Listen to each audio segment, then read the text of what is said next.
બાજુમાં 500ની નોટ છે છતાં મારી ગણતરી કડકામાં થાય છે. બોલો, એક જમાનો હતો જ્યારે મારા બાપા 3 રૂપિયા લીટર પેટ્રોલ ભરાવતા, આજે 65 પહોંચી ગયું.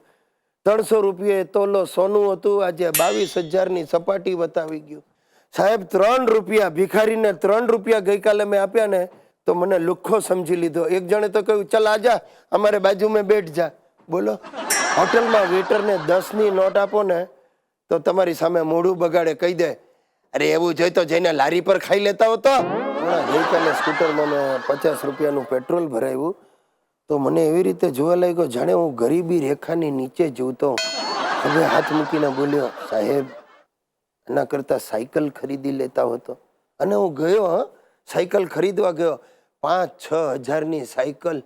મારું સ્કૂટર વેચું તો માંડ 2,000 આવે. અરે સાહેબ, બધી ચીજના ભાવ વધે છે.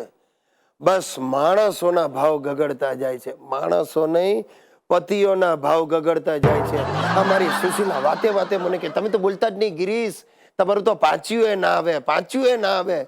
શું કરવું, સમસમીને બેસી રહું છું ભાઈ. પણ જે દિવસે દુનિયાના પતિદેવો ભેગા થયા ને એ દિવસે યાદ રાખજો, ગરીબોનો જઠરાગ્નિ જાગશે જેવી સિચ્યુએશન થવાની. પણ તકલીફ મૂળે એ છે કે દુનિયાના પતિઓ ક્યારે ભેગા થતા જ નથી.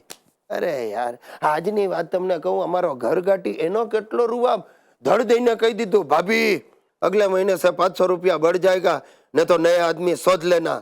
तो सुशीलाए कहूँ, नहीं नहीं जा, आदमी शोधने की जरूरत नहीं है, मेरा हस्बैंड है.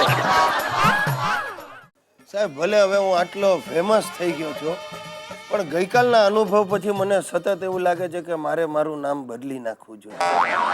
થયું એવું, ગઈકાલે હું ઓફિસથી નીકળ્યો અને મારો ટાઈપિસ્ટ છે ને એની પાસે મેં લિફ્ટ લીધી સ્કૂટર પર. એને કહ્યું, ભાઈ મને રસ્તામાં ઉતારી દે. મને કે ઓકે. એણે સ્કૂટર મારી મૂક્યું, હાળાએ કંઈક નો એન્ટ્રીમાં ગાડી ઘુસાડી. જેવા અમે ઘૂસ્યા ત્યાં હવાલદાર આવીને દંડો ઠોક્યો, એ ઉભા રહો, ઉભા રહો, દેખાતું નથી, વનવે છે વનવે. એટલે મેં કહું, ભાઈ આ હલવાણા આપણે. એટલે પેલાને કે ચાલ નામ બોલ, નામ બોલ. એટલે પેલો મારો ટાઈપિસ્ટ બિચારો સાઉથ ઇન્ડિયન છે એટલે એને કહું કે અయ్యో જી અમારે નામ પટ્ટલિંગમ થીમ દંડમ બાલ સ્વામી અય્યર. આ સાંભળીને પોલીસ હલવાયો. એ મૂંઝાણો એને લખતા. એટલે મને કહે, તારું નામ શું? મેં કહું ગિરીશ કુમાર. મારી બોચી પકડી. મને કહે, તું ચાલ, તારું નામ સહેલું છે. સાહેબ આ નામને લીધે મને અંદર કરી દીધો. અને આ એક દાખલો નથી, આ પોલીસનો એક બીજો અનુભવ તમને કહું. આ થોડા દિવસ પહેલા મારા સ્કૂટરનું ટાયર કોક ચોરી ગયું.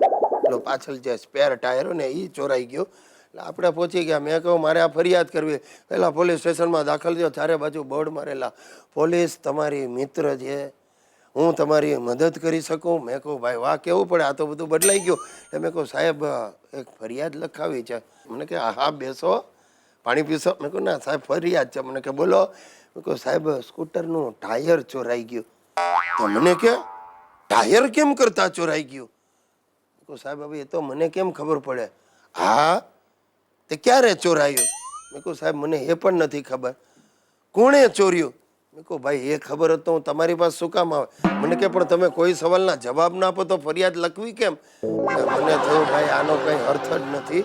એટલે મેં કહું સાહેબ મને ખાલી એટલું કહો, આ ટાયર મને પાછું મળશે તો મારા પર તાળું કહો. મને કે અમે પોલીસ છીએ, જ્યોતિષ નહીં, અમને કેમ ખબર પડે મળશે કે નહીં? જાઓ નીકળો, આવી ફરિયાદો લઈને આવો.